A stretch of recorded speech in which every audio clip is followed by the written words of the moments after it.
Chapter 1. Hyde is lying down near a table with a vase on it. He looks at the vase and smiles.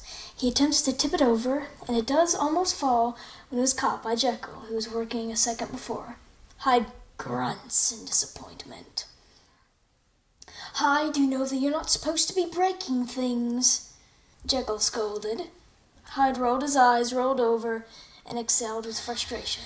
He tapped a finger on the table, sighed periodically. "Hyde, what is it?" "I'm so bored." Jekyll walks over back to his work. "You're always bored." "But today I am doubly bored." "Why don't you find something to do?" "I can't." Jekyll turned around to look at Hyde with curiosity. "Why?" "Cecilia's in school, Amelia's at her job, the governess is no fun. You're working, and you won't let me go outside the house. I don't think I have many options." Jekyll turned back around. "Well, Hyde, it's not like an Avenger's going to come knocking at the front door knocks." Both Jekyll and Hyde looked towards the door and looked back at each other. Jekyll walked towards the front door, which is upstairs. He opened the door. "Hello? There's a single policeman there." "Hello, good sir. I was wondering if you have to know the location of a certain Mr. Hyde?" Jekyll froze, for he had not been expecting the question. Yes," said a voice behind Jekyll. They both looked, and it was Hyde standing there with hard curiosity. Jekyll closed his eyes with frustration and grunted. "Hyde, sometimes you really are a fearless idiot." "Who's asking?" The policeman quickly went inside and shot towards Hyde in a split second, as if he had been trained for such an occasion.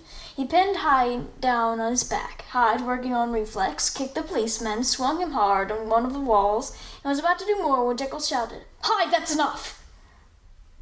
Hyde froze and growled while staring with piercing eyes at the policeman, while the policeman did the same. They kept eye contact. Jekyll sighed and relaxed. "Now, Mr. Policeman, could you please tell me why you came in without asking or stating your business, and why you tackled him? Sir, are you not aware that you have a criminal in your house?" Jekyll paused before speaking once more. "What if I did? Tell me, what charges does he have?" "Murder," Mr. Policeman said gravely. Jekyll was starting to sweat. He knew the punishment for murder was death, and he knew that Cecilia wouldn't have a father to take care of her in a few hours if he didn't do something. Luckily, the two were so focused on each other that neither of them saw Jekyll's stress. Jekyll breathed. "Murder?" Hyde asked, cocking his head slowly and causing his eyes to dance a little. "Of whom?" "Mistress Dontridge," Mr. Policeman said matter-of-factly while holding up records of the case.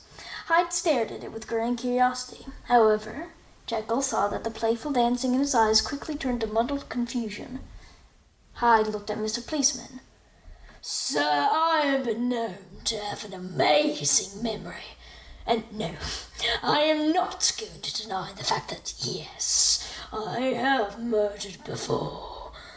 However, in the 2 years that I murdered, last time was 10 years ago, for pleasure.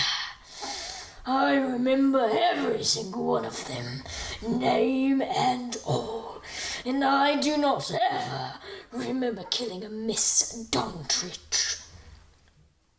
Mr. Policeman and Jekyll froze. Jekyll groaned softly. "You remember every single person you murdered?" "Yes." "Then look at these lists of names." Mr. Policeman handed Hyde a list of names. Hyde looked at it. Mr. Policeman slowly crept up to Hyde and waited while he is looking. Hyde shook his head. "No, I don't see any names that I..." Mr. Policeman quickly put a handcuff on one wrist and attempted to do the other. "Hey!" Hyde is furious and kicks the policeman's stomach. The policeman grips on the other end of the handcuff, which the end breaks off because of the force of the blow and the policeman's body weight. The policeman, recognizing this, grabs what remains of the handcuff and which is now just a chain. The policeman lands on the floor hard and Hyde bends because of the force of the fall. The policeman bounces up and tries to pull Hyde over to the door. However, Hyde is used to keeping his ground and thus refuses to move, thus causing a struggle that's going nowhere. This fight only lasted less than 10 seconds. Jekyll blinked in shock and shook his head to bring him out of the daze. Mr. Well, someone has to be in those people, and I tend to find out. Oh, you do you? Yes, I do. And what connection do I have to these murders of yours? I've had many eyewitnesses saying that before you disappeared from the face of the earth 10 years ago, you will be seen walking around the very early hours of the morning. Oh? Yes, and there are even a few that said that they saw you murder people, even their friend right in front of them. Crap. I knew I should have killed them when I had the chance. Oh, what was that? Oh, I said, is that so? And how did you know where I lived? And how did you find me if no one knows the details of my face? Well, it's hard to track someone that doesn't have a face after all, but I had a name. I asked if anyone knew that name. Not really outside of London. However, I heard strange things happening here.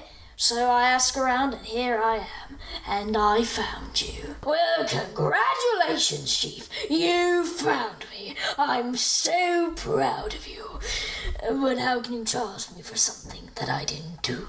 Well, you see, sir, because you're still charged for murder, because of eyewitnesses and a personal confession. So whether you did these specific ones or not, you're still going to jail. And anyway, how do I know that you're not lying? He's not lying, sir, Jekyll said calmly. Mr. Policeman turned to him. How do you know? I've known Hyde longer than you could possibly imagine, and we're closer than brothers. If Hyde lies, I would definitely know about it, and he is not. Mr. Policeman nodded. Thank you. You're welcome. Mr. Policeman turned back to Hyde. Well, aren't we in the same boat? Hyde snickered. What, why? Well, think about it. You're chained to the famous London murderer, Mr. Hyde, and he could kill you right now if you wanted to. So, you're chained to me with your life. You have charges against me, so I'm chained to you. Well, in case you've forgotten, Mr. Hyde, I have the keys, Mr. Policeman said with a smile and a jingle from the keys in his hand. Hyde's face dropped, and he snarled a little. His little stab at Mr. Policeman had failed, and he was a bit annoyed. He made eye contact. Mr. Policeman jingled the chain connected to Hyde's wrist while containing his smile and eye contact. Time to go. Hyde's annoyed face hardened. As Mr. Policeman started to pull at the chain, Hyde dug his feet in. No, Hyde said flatly with thin pupils. He wasn't planning on going anywhere. Yes. Mr. Policeman pulled. Slowly, he dragged Hyde to the door like a stubborn dog. When they got to the door frame, Hyde stood up and stopped, stamping his feet. I refuse to go another step, he grumbled. I'm afraid you will have to. Mr. Policeman pulled. The two argued and pulled and grunted without moving as much as 1/8 of an inch. Jekyll was starting to get anxious. He knew what would happen if Hyde went on the other side of that door. Not yet, he whispered. He had to think quick before one of them gave up the struggle. He knew it would be fatal either way for someone. If Hyde lost, it would be his head. If Mr. Policeman lost, Hyde would definitely take advantage of the situation. He knew when Hyde was in a certain mood, there was no holding back with his temper. There was a reason why he needed to be left alone when he was in that mood. Mr. Policeman, however, didn't seem to know Hyde's limit. Jekyll did so well, and he needed to think of something fast before one of them snapped. A candle went off in his mind. Wait! Jekyll said. Hyde and Mr. Policeman stopped and turned to look at him. Truly, a struggle frozen in time. I have a proposition. What? They both said. What if you two make a deal? A deal? What kind of deal? Well, I know Mr. Hyde has a list of crimes against him. Is that right, Mr. Policeman? Yeah? Mr. Policeman nodded. and he has made it known that he is looking for the murderer of Mistress Dontridge. Is that right, Hyde? Yes, Hyde said with interest. What's the deal? Mr. Policeman asked. What if you two help each other? Help each other? They both said, surprised. How? Mr. Policeman said. Well, how about if Hyde helps you find the murder? What? Said Hyde. If Hyde can help you solve this case and find the murderer, would it be possible to set him free of any charges and let him go? What? Mr. Policeman snorted. How could I ever do that? Mr. Policeman, may I ask you, how much value is this murderer? How much for his head? He is very highly valued. He killed several people in such a short amount of time, and over the 2 years that we've been searching for him, we've approximated that he's killed over 200 people. His head is worth his life. Man, even I didn't murder that much. Why would Hyde of all people help me? The law. In order to find a murderer, Jekyll began. You have to think like one, Mr. Policeman said with fascination. He looked at her with determination. Jekyll smiled. Exactly. Why don't we start right now? In order for him to help, you're going to have to keep your end of the bargain. Hyde won't do this if there's no point. He may be excited with the idea of an adventure, but he won't do it if he knows that he would die when you're done with him. Mr. Policeman sighed. Oh, I don't know how the others will feel about this. Mr. Policeman thought. Jekyll and Hyde held their breath for the answer. I will, but on one condition. Oh? What is that? That Mr. Hyde either stay like this, he pointed to the chain, or in my eyesight at all times. I can tell he is very mischievous, and I don't want him to get into any trouble in our little quest. Agreed. Hyde finished with his eyes beginning to dance again. He obviously seemed a little excited about this adventure he was about to have, to lighten up his boring day. Done, said Mr. Policeman, nodding. I agree on your terms.